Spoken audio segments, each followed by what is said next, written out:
Hello everyone, आज की हमारी टॉपिक है ईडियम और फ्रेसेस की। अगर आप रोज़मर्रा में बोली जाने वाली चीज़ें सही से नहीं बोलेंगे या फिर बार बार गलतियां करेंगे तो इससे आपकी एवरीडे इंग्लिश पे बहुत फ़र्क पड़ेगा।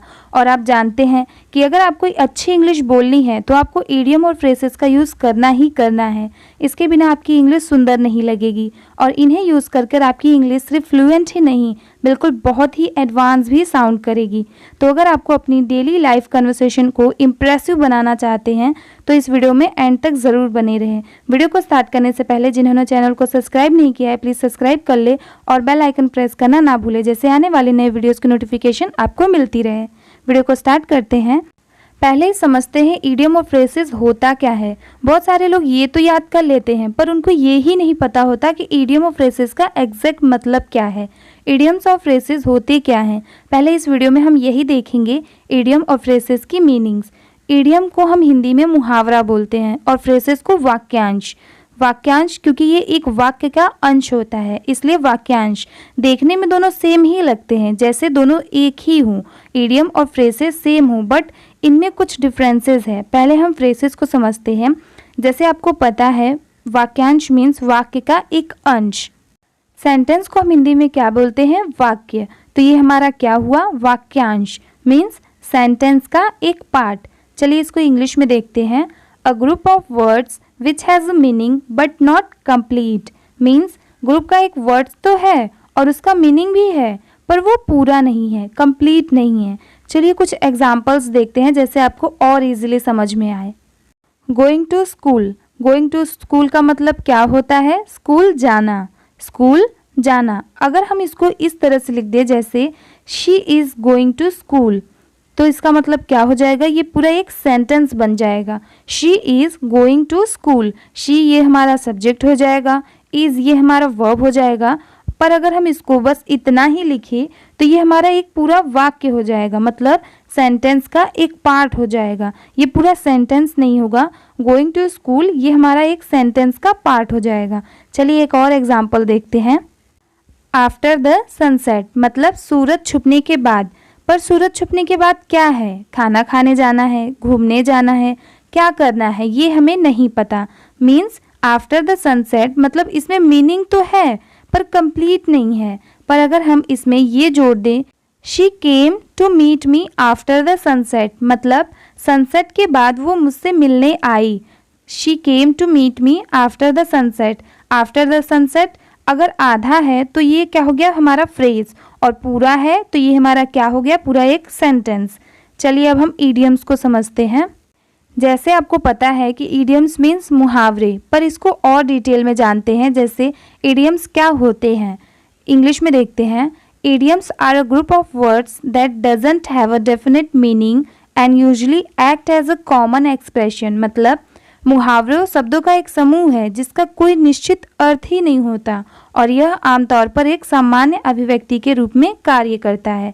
इसका हम एक एग्जाम्पल देखते हैं जैसे he could not understand the writing on the wall.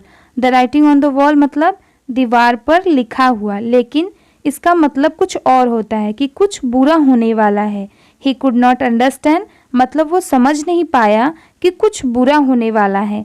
एक साथ सेंटेंस रखने से मीनिंग कुछ और अलग अलग रखने से कुछ और। यही होता है ईडियम्स। चलिए कुछ ईडियम और फ्रेसेस को देखते हैं।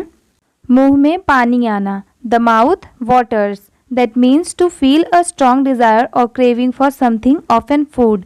चलिए इसका एक सेंटेंस बना के देखते हैं। Watching cooking shows always make my mouth waters मतलब कुकिंग शोज देखने से मेरे मुंह में पानी आ जाता है। एक और सेंटेंस देखते हैं example. The taste of savoury soup makes my mouth water मतलब नमकीनी सूप के टेस्ट से मेरे मुंह में पानी आ जाता है। मेरी बेवकूफ़ी मतलब foolish of me. Foolish of me that means it was silly stupid और unwise of someone to do something और मेक अ पर्टिकुलर डिसीजन। चलिए इसका एक एग्जाम्पल देखते हैं। It was foolish of me to talk to her मतलब उससे बात करना मेरी बेवकूफ़ी थी। एक और एग्जाम्पल देखते हैं। It was foolish of me to love her मतलब उससे प्यार करना मेरी बेवकूफ़ी थी। नेक्स्ट इज टाइम का पता ही नहीं चलता मतलब time flies. Time flies that means time passes quickly, often unnoticed और सरप्राइजिंगली फास्ट। इसका चलिए एक एग्जाम्पल देखते हैं। It seems like just yesterday I was in college but time flies and now I am retired. मतलब ऐसा लगता है जैसे कल की ही बात हो, मैं कॉलेज में था लेकिन टाइम का पता ही नहीं चला और अब मैं रिटायर हो गया हूँ। चलिए एक और एग्जाम्पल देखते हैं। Time flies while scrolling the reels. मतलब रील्स देखते समय टाइम का पता ही नहीं चलता। नेक्स्ट इज दाल में कुछ काला है। मतलब something fishy that means something suspicious और क्वेश्चनेबल और नॉट क्वाइट राइट। चलिए इसका एक एग्जाम्पल देखते हैं। The food at the restaurant tested strange and I thought something fishy was in the ingredient. मतलब रेस्टोरेंट का खाना थोड़ा अजीब सा था, मुझे शक हुआ कि दाल में कुछ काला है। चलिए एक और एग्जाम्पल देखते हैं। The circumstances of the accident seem suspicious and something fishy was likely involved. मतलब दुर्घटना के हालात थोड़े अजीब से हैं और इसमें मुझे कुछ दाल में काला लग रहा है। नेक्स्ट इज दिन दुगनी रात चौगनी। मतलब by leaps and bounds. By leaps and bounds that means rapid progress, significant improvement और ट्रिमेंडस ग्रोथ। इसका एक एग्जाम्पल देखते हैं। Her confidence has improved by leaps and bounds after completing the public speaking course. मतलब public speaking course को पूरा करने के बाद उसका कॉन्फिडेंस दिन दुगना रात चौगुना बढ़ गया। एक और एग्जाम्पल देखते हैं। The student understanding of the subject has grown by leaps and bounds with the help of tutor. मतलब जो स्टूडेंट्स की अंडरस्टैंडिंग है सब्जेक्ट को लेकर वो अब दिन दुगनी रात चौगनी बढ़ गई है ट्यूटर की मदद से। नेक्स्ट इज बाल बाल बचना। मतलब to have hair breadth escape. To have hair breadth escape that means to have a very narrow और close escape from a dangerous situation. इसका एक एग्जाम्पल देखते हैं। She had a hair breadth escape from the natural disaster. मतलब वह natural disaster से बाल बाल बच गई। एक और देखते हैं। The driver had a hair breadth escape when the other car swerved into his lane. मतलब जब दूसरी कार उसकी लेन में घुस गई तो ड्राइवर बाल बाल बच गया। नेक्स्ट इज धोबी का कुत्ता। मतलब the washerman's dog. The washerman's dog that means someone who is not accepted by either groups. इसका एग्जाम्पल देखते हैं। She tried to please both her parents and her in-laws but ended up like the washerman's dog.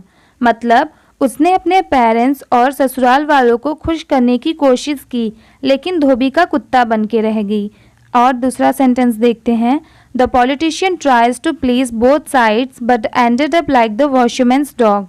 मतलब वह राजनेता दोनों पक्षों को खुश करने की कोशिश कर रहा था लेकिन आखिर में धोबी का कुत्ता ही बन के रह गया। नेक्स्ट इज मुंह में राम बगल में छुरी। मतलब Ram in the mouth a knife in the sleeve.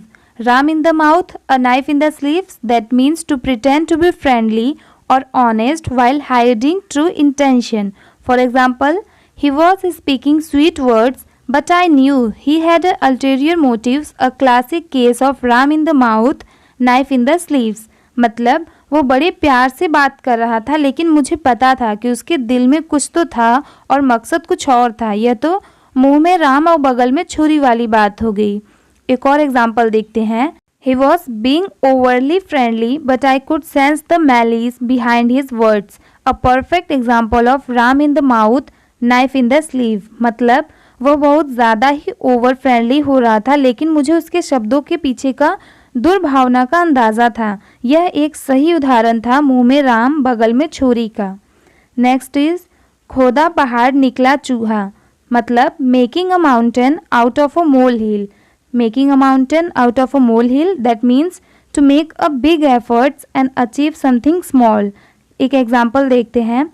The media was criticized for making a mountain out of molehill, sensationalizing a story that was not as significant as they claimed. मतलब media की आलोचना की गई कि उन्होंने एक छोटी सी बात को बड़ा बना दिया, एक ऐसी कहानी जो सेंसेशनल बनाया जो उतनी महत्वपूर्ण नहीं थी जितनी उन्होंने दावा किया था। एक और एग्जाम्पल देखते हैं। She is making a mountain out of mole hill, it just a small issue. मतलब वह छोटी सी बात को बड़ा बना रही है, यह कोई बड़ी बात नहीं है। नेक्स्ट इज काम चलाना मतलब make do with, that means to manage with what you have even if it's not ideal or what you wanted. For example, I can't make do with this car. मतलब मैं इस car से काम नहीं चला सकता. एक और एग्जाम्पल देखते हैं. She will make do with this mobile. मतलब वह इस मोबाइल से काम चला लेगी. ये सब ऐसे इडियम्स और फ्रेसेस हैं जिनको आप याद करके अपने डेली यूज़ कन्वर्सेशन में एज इट इज़ यूज़ कर सकते हैं और ना सिर्फ आपको इंग्लिश बोलने में हेल्प होगी, बिल्कुल आपकी इंग्लिश को डेली यूज़ कन्वर्सेशन में एडवांस लेवल पर साउंड भी करेगी. Thank you for watching.